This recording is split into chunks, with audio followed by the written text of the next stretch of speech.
In the Gospels, Jesus asks his disciples an important question.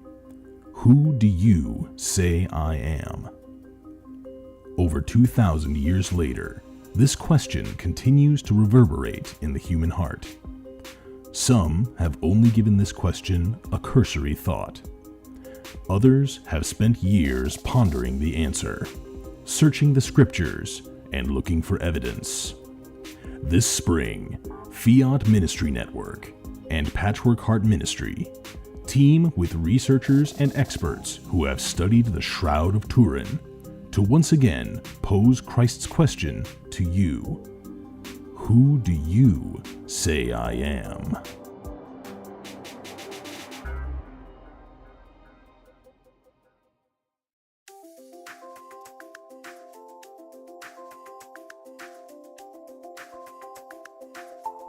Welcome to the Sowing Hope podcast.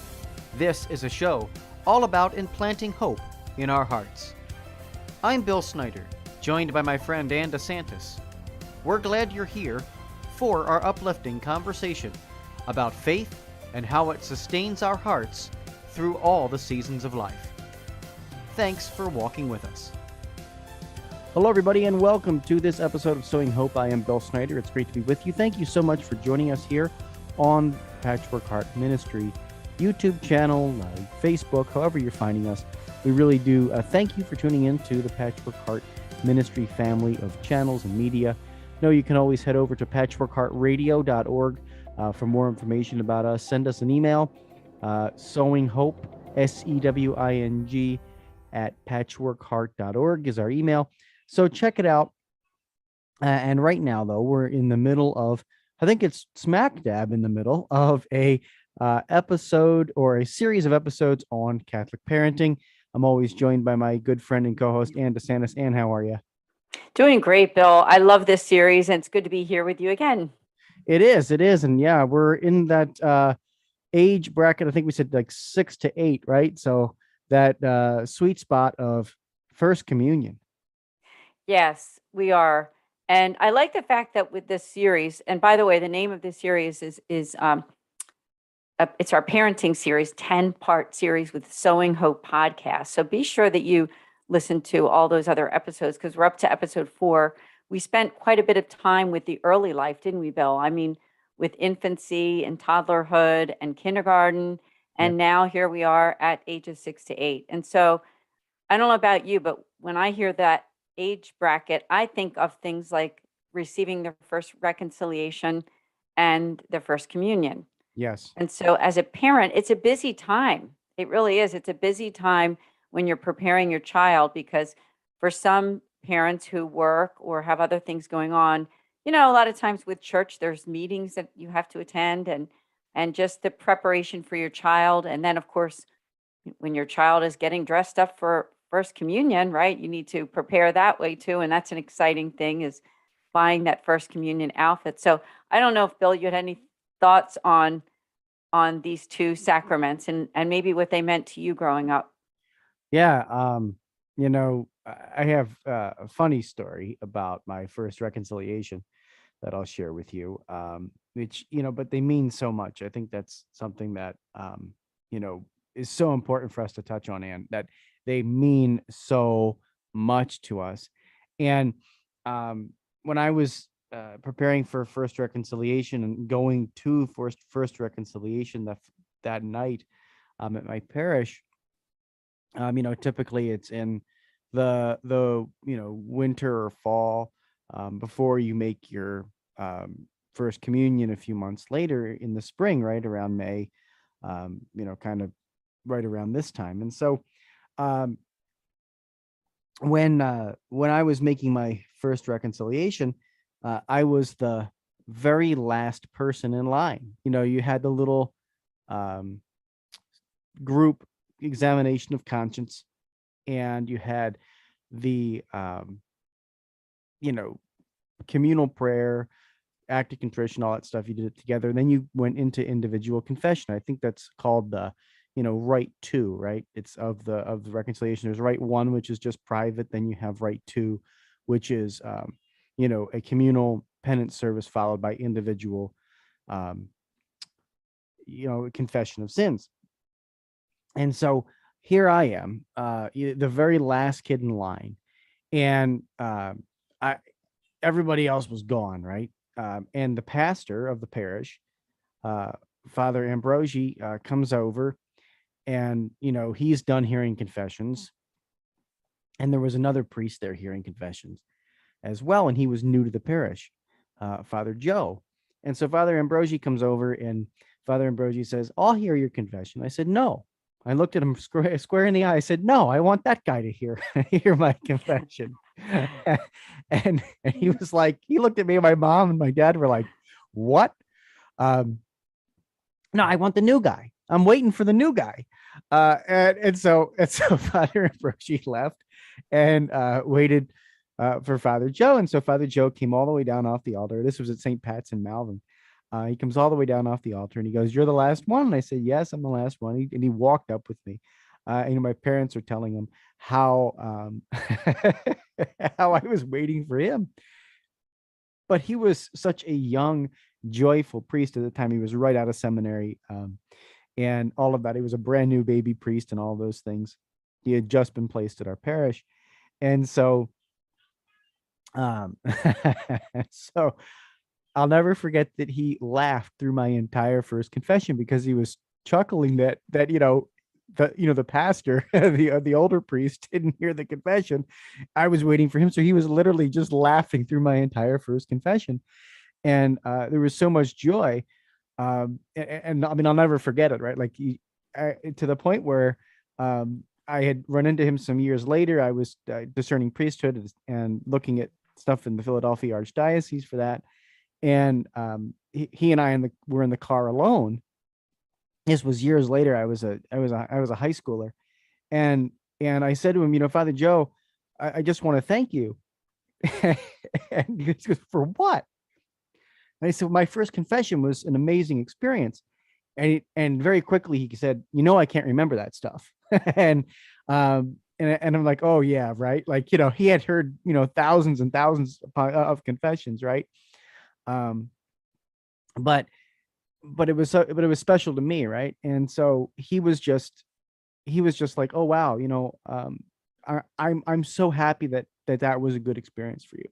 And so understanding that the grace of the sacrament is awesome, that we can have joy in confessing our sins, and we can tell our sons or our daughters, if they're comfortable with the confessor, go with it. You don't have to go to some priest you don't want to go to. Go to the people you're comfortable with, and make it an occasion of joy, because it is one.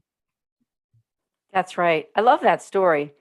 And it's good that you're telling this, Bill, because guess what? This is being taped. So this is something that years later, little Elvin and your kids can listen to. Yeah, for certain.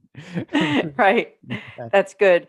That's good. But I mean, I think this is great that we're doing this podcast, because this is really one of the most special times of your child's life. Let's face it. I mean, ages 6 to 8. So figure we're talking about anywhere between like maybe late kindergarten to that second grade or so.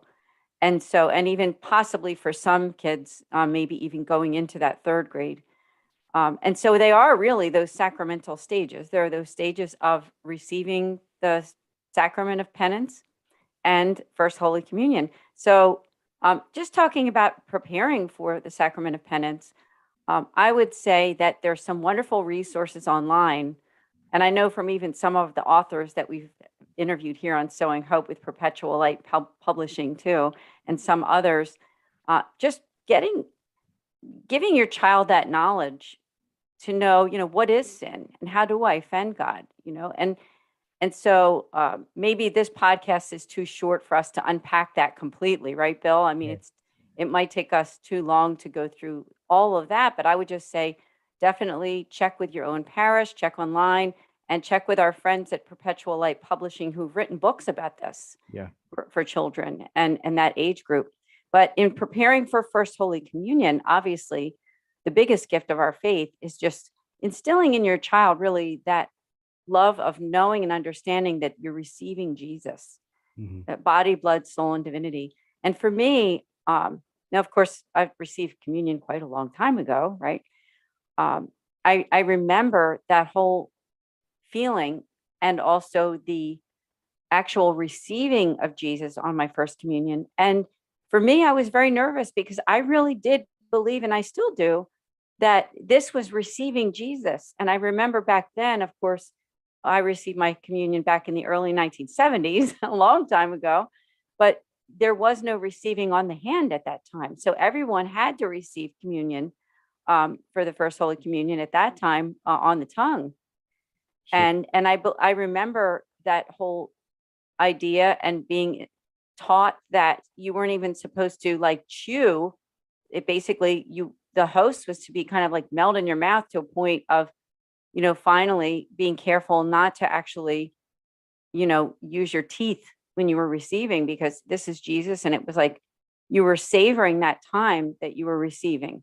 I don't know, Bill, if that rings a bell for you too, but that was what on my recollection of First Holy Communion and how special that was. Yeah, I think certainly between the 1970s and the 1990s, a lot of changes happened. But I think the one thing that was always, present was the fact that this was Jesus in our formation, and in both of our formations.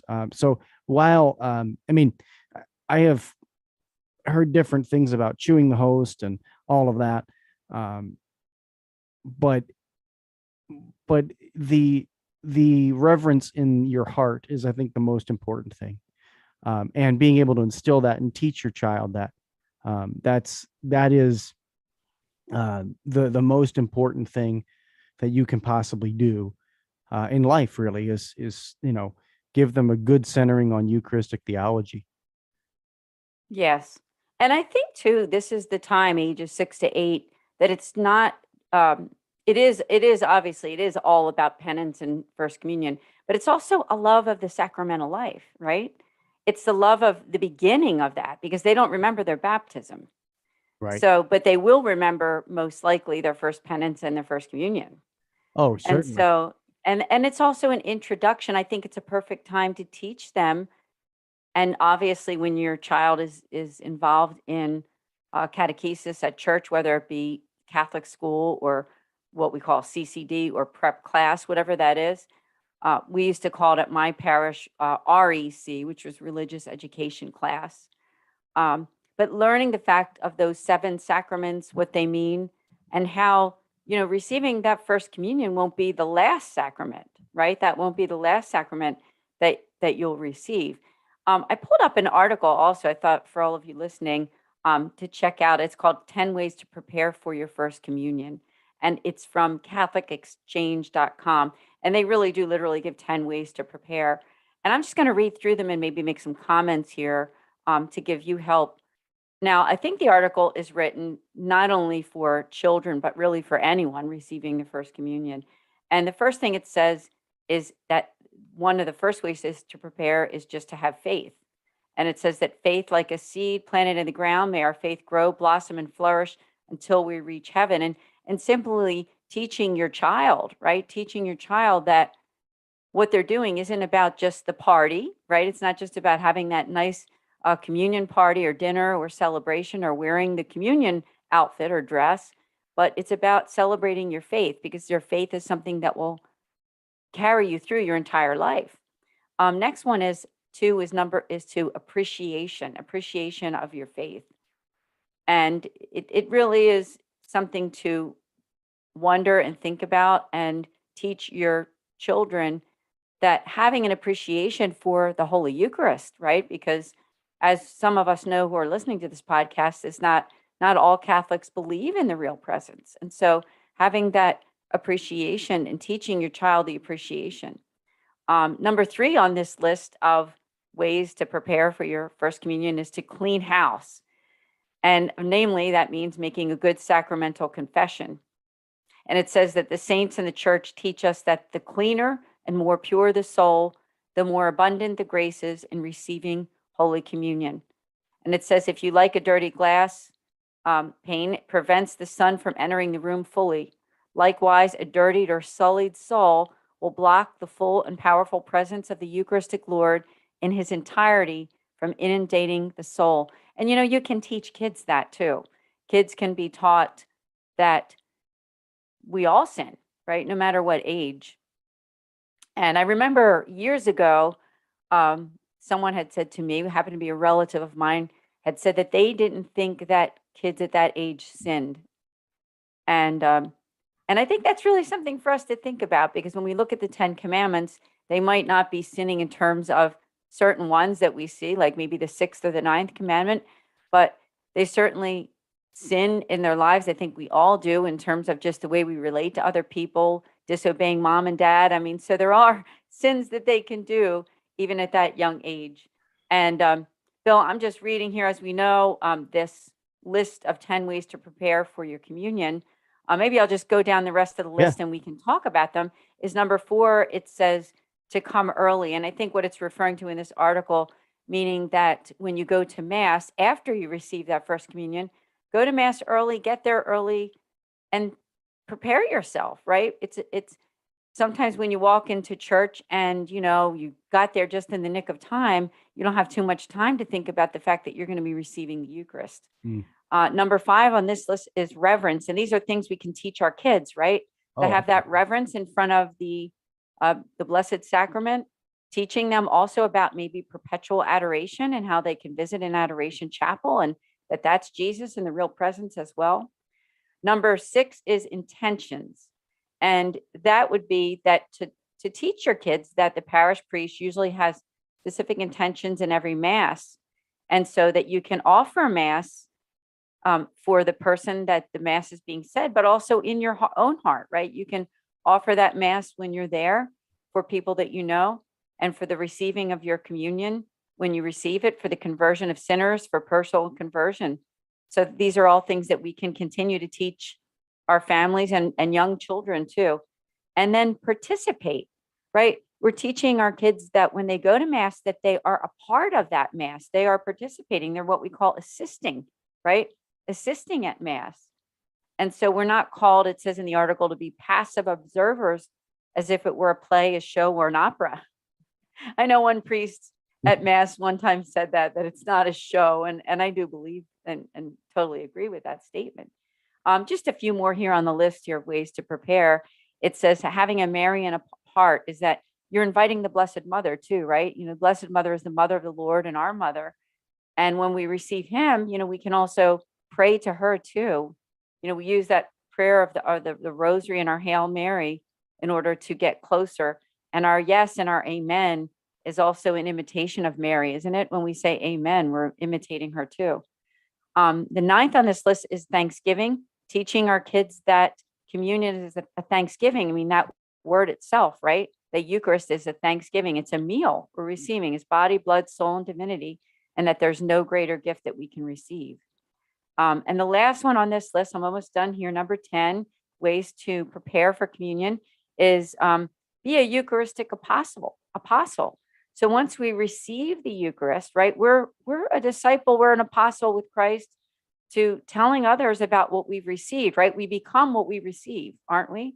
Mm-hmm. And so I think these are great points. If anyone wants to go to this article, again, 10 ways to prepare for your communion at catholicexchange.com.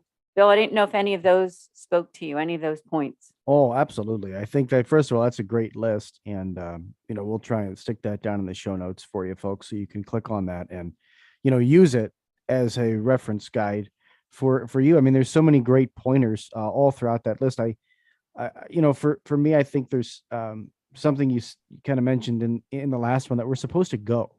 I was teaching confirmation class a couple weekends ago at my parish, and we made a point of telling the candidates that it's all about leaving. Mass is all about leaving. The word mass is, comes from the phrase in the liturgy, et a missa est, which means it is ended, time to go now. You're sent out, you're sent forth to go out and do more, for the Lord. It's this coming together. It's this gathering, receiving the Lord in community, and then going out to the people to the world to change it. And so I think that is why the Mass is so important for young people, is that it's a moment of gathering for children to realize and to know this is a moment of gathering. And then I am called to go out and live this every day. And I think that speaks back to the Sacrament of Reconciliation too. When you're talking with students or your children about this, right? To talk about that, these sacraments are meant to be used every day. So every day or every week, so that and as frequently as we can receive them without abusing that, right? Like the church sets forth some guidelines, like we should only receive communion once a day and not abuse, that grace, or understand that we've, gotten more grace, for going 12 times in one day to mass or something like that. Um, you know, we got to be aware of that, but, and not to abuse the liturgy in that way, but to understand and instill kids that this is about, the rest of your life, and these moments that we come together to receive the power of the body, blood, soul, and divinity of Jesus, and the mercy of, Jesus Christ in confession. Then we go out and we live it, to the best of our ability in all the other moments of life. And so, yeah, this is about leaving. Mass is all about leaving. Eta missa est. And so, yeah, I'm totally on board, and I think that it is a great list to share with folks, and we'll make sure we include that in the show notes so that you can grab it and use it with your children as you're preparing them, if you're at this age group. And even if you don't have children this age group, you got you're a grandparent, or whatever. I think we could always delve into Eucharistic theology more, right? Like there's never a bad time to pull over somebody, that's going through the faith or going through a trial, and just reminding them of the mercy of God in confession and the Eucharist. I mean, these things, transcend, the first, right? They should be many communions. So, if you're beyond that age, you don't have kids that age, like my kid's not, my son's not at that age yet. But there are things I'm thinking about and preparing for, and teaching and instilling as he grows up. So yeah, this has been great, Ann. So much insightful stuff. Yeah, thank you, Bill. Thank you for your insights too. And it is a going out, isn't it? Just like you said. I mean, it is about the moment that we're there and the receiving and the prayers and all that we do, but it's a lifestyle. It's everything that we do when we leave too, right? And so I think teaching kids that is just so important. But I would just say definitely there are so many beautiful online resources for you who are listening if you're a parent.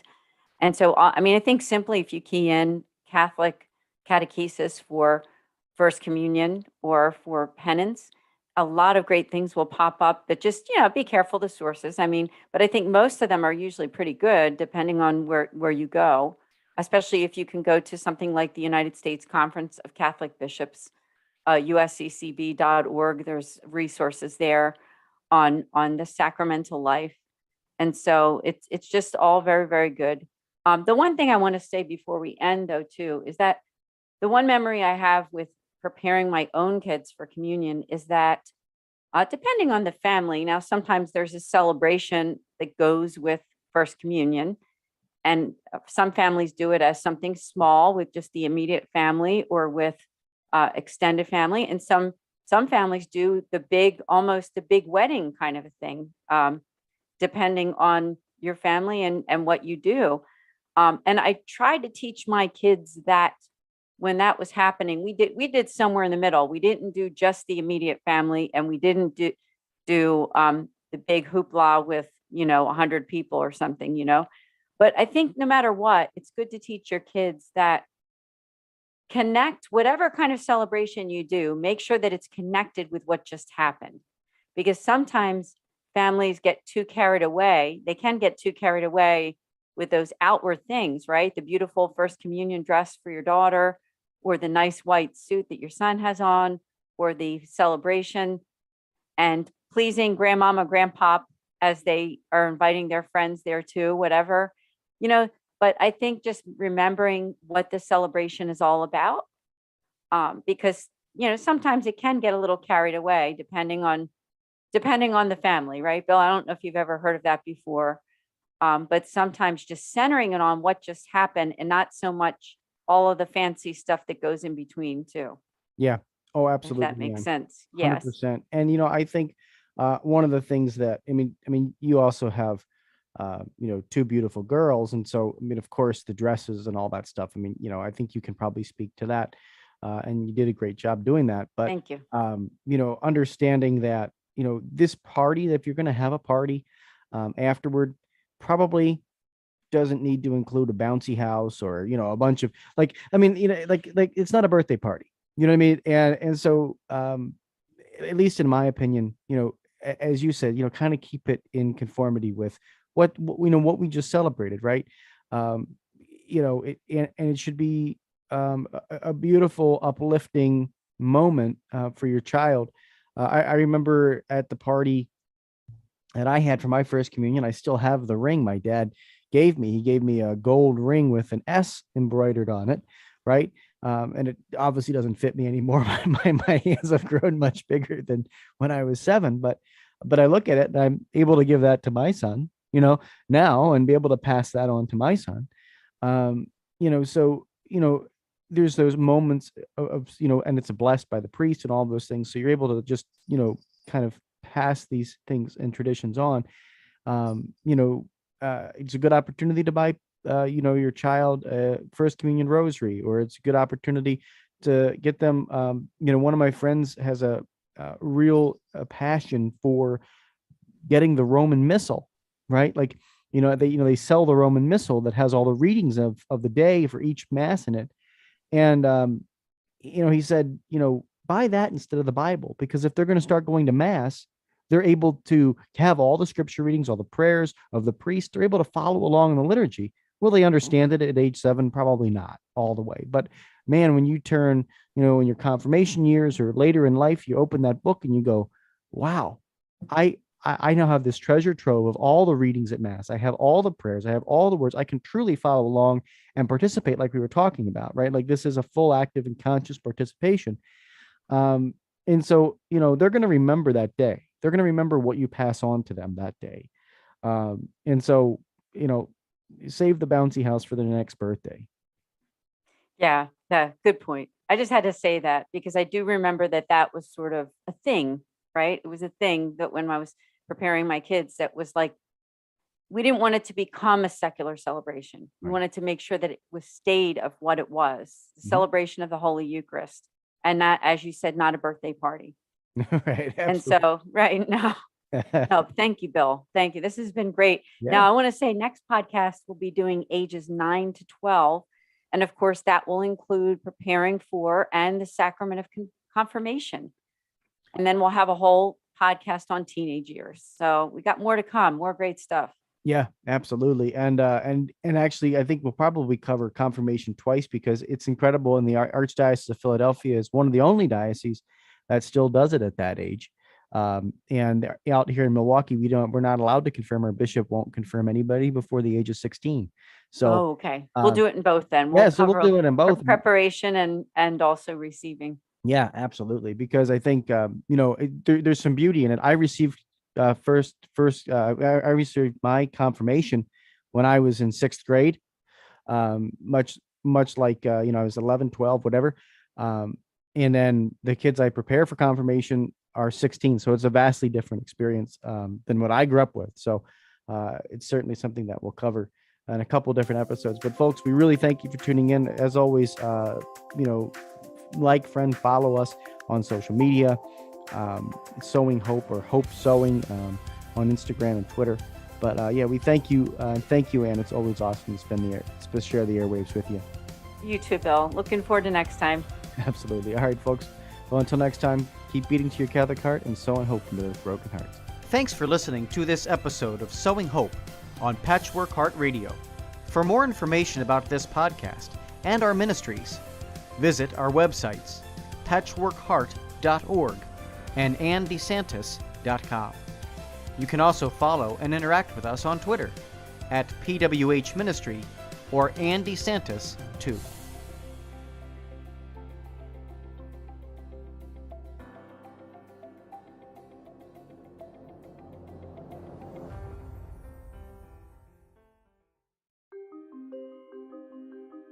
In the Gospels, Jesus asks his disciples an important question. Who do you say I am? Over 2,000 years later, this question continues to reverberate in the human heart. Some have only given this question a cursory thought. Others have spent years pondering the answer, searching the scriptures, and looking for evidence. This spring, Fiat Ministry Network and Patchwork Heart Ministry team with researchers and experts who have studied the Shroud of Turin to once again pose Christ's question to you. Who do you say I am?